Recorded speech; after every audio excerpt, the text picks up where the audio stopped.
Well, happy Friday. It is Springfield's Morning News. I'm Greg Bishop on 92.7 WMAY, and a lot to get to, including the latest back and forth on the gun ban here in Illinois, as Governor J.B. Pritzker is overseas, expected back into Illinois today, but he's been at Davos, Switzerland for the World Economic Forum all week. And he took part in a media call with Illinois news outlets yesterday. Was able to tune into that and actually got the first two questions in. The first one we'll hear a little bit later on, but the second one wasn't about Davos or the World Economic Forum. The second question I had for the governor dealt with the lawsuit that was filed in Effingham County, where there was actually a hearing on Wednesday and a ruling that's expected today. So here's the question I asked the governor and his response while he was in Davos, Switzerland via phone. Yesterday there was a emergency hearing in Effingham County.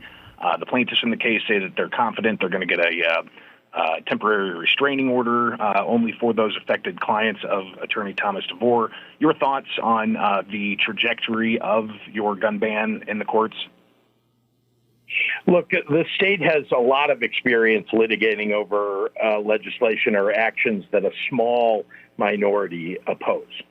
And, you know, we know that it will sometimes, unfortunately, take time in the courts to present all of our arguments and get the right result. We saw that sometimes during COVID, the worst parts of COVID anyway, when there were people who were grandstanding and going into court and getting decisions at a lower court that ultimately were ruled unconstitutional or ruled, overturned rather by appellate courts. But I'm very confident that the courts ultimately will uphold the constitutionality of the laws that we have passed. And the legislation was, thoughtfully considered by constitutional experts, legal experts, legislators, advocates. Just because somebody, goes on Fox News or stands up and gives a speech on the floor or elsewhere, and says that they've talked to lawyers and they believe it's unconstitutional, that isn't definitive of whether anything is constitutional or not. It really needs to go through the court system. And we're trying to make Illinois a safer place for every resident. I think people know, certainly the majority of Illinoisans understand that assault weapons are a danger to have available for sale in Illinois, and they no longer are. And this is, I think this, Greg. There's a lot of political grandstanding going on by people who are beholden to the gun lobby and who are not focused on the safety of their constituents, but rather focused on just making political pronouncements that they think might have a positive effect for them with the constituents that that they're playing to. But I'm committed to protecting Illinoisans from the constant fear that they're under of being gunned down in a place of worship or at a school or in their neighborhood.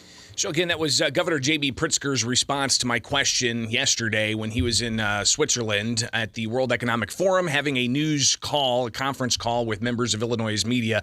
And my question was just a response to the possibility we could have a ruling, a temporary restraining order issued against the governor's gun ban by the end of the day today. So he essentially, just to kind of recap, some of the things he said was, number one, he says his administration has the experience dealing with challenges in the courts, especially having gone through COVID-19. And he essentially said that, and I don't know if you could do a really deep dive into the trajectory of those COVID-19 challenges and what really happened there, because he seems to intimates that that the state won all of those COVID-19 challenges, and that's not how I understood it watching it very closely, especially the mask and student exclusion policies at schools. Those fizzled out of the courts after the governor rescinded his executive orders mandating those things. So there were never really true judicial conclusions out of those COVID-19 cases. But the governor says his thinking here is that, just take enough time and give it enough chance to argue that his side's going to prevail. So that's one thing he said in that response. The other thing he said is he's focused on maintaining that people feel safe and not afraid living under the threat of going to a church, a school, or a grocery store and getting gunned down. Now, people who hear that, they push back and say, listen, your Second Amendment rights can't be subverted because somebody might be afraid, and you can't subvert any right based off of somebody possibly being afraid. So interesting to hear the governor in those points, and something I think that we definitely want to get your reaction to at 217-629-7970. That's the phone number here, live and local. But I did want to just share again, we talked with State Representative Rep Wilhour late in the 6 o'clock hour yesterday, and here's just some of what he had to say after attending that hearing in Effingham County, where, again, we have a ruling that's expected to come out on a temporary restraining order against the gun ban by the end of the day today. Here's Blaine Wilhour. Judge Morrison is somebody that I know very well. He's the former state's attorney from Fayette County, my home county, so I know him pretty well, and he's a good judge, and he would never put his personal opinions in there, but I know he's a strong believer in the Constitution. So we're confident in what's going on there, but I'll tell you what, the real fight for everybody is on the federal side. And again, that's where you've also got the Illinois State Rifle Association filed a federal lawsuit in the Southern District of Illinois, and we'll find out more about the trajectory of that case. But again, today is the day we could get a temporary restraining order against the gun ban, but the restraining order would only be for those clients of Thomas DeVore. There's about 860 or so. Interesting to watch all of this, and we'll keep you posted on it. But I want to get your phone calls next at 217-629-7970. Again, I'll flash that on the screen for those following along. 217-629-7970. That's the phone number.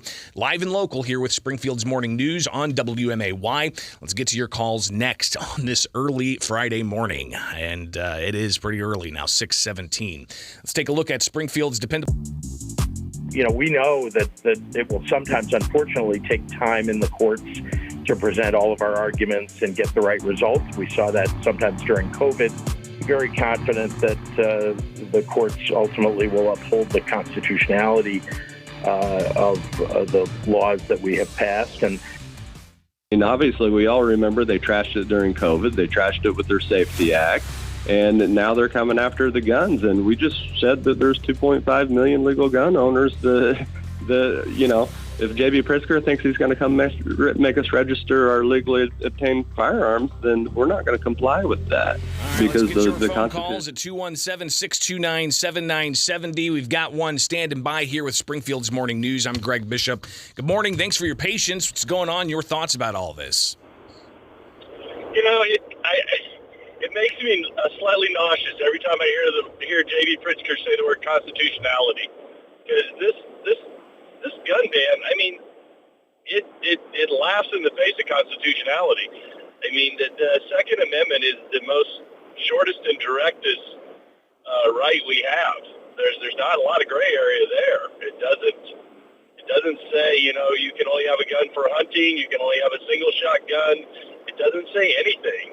By all rights, according to the Constitution, we should be able to park a howitzer in our front yard if we can afford one.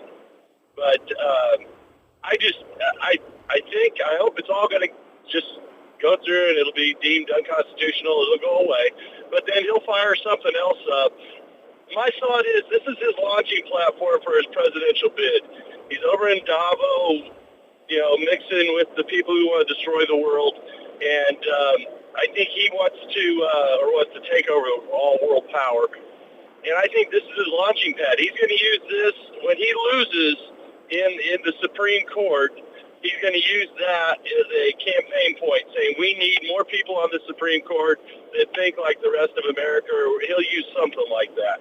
And the Supreme Court will probably go from 9 to 15 people. He'll appoint those if he gets elected. And there'll be 6 more Ketanji Browns on the Supreme Court. Then the conservative side of the country will just be at the mercy of the liberal side of the country. I just see this as I don't know. I have very little hope in the world right now. Very little hope in the United States being the same when my grandchildren get to be my age. So, but I think part of addressing your hope should be to speak out, to exercise your rights, and to not just exercise your rights and speak out, but also tell others about why their rights are important and why you think that's happening. And that's one thing I hope to do here every weekday morning, is to give voices like yours a platform to say what's on your mind. So I appreciate you. I shared that with. I shared my opinion with our two senators. Yeah, about the latest bill, the big bill that passed, the big spending bill that passed right at the end of the year, and I got this platitude, just generic letter back. A form letter. Yeah, I mean, that's typically what you'll get. Hey, I appreciate the call. I want to take one more here. Good morning. You're on WMAY. We heard Governor J.B. Pritzker say that he's confident over time he will prevail in his gun ban, while you've got a ruling expected at the end of the day today down in Effingham County that could issue a temporary restraining order, but only impacting the 860 or so clients of Thomas DeVore who sued the state to block that gun ban. Your thoughts? Good morning. Hey, Greg. A couple of weeks ago, whenever Pritzker was at Ball Elementary, I have a couple kids that are in preschool at Ball, actually. When I was there dropping them off in the morning, there were men at every single door of that school. Okay.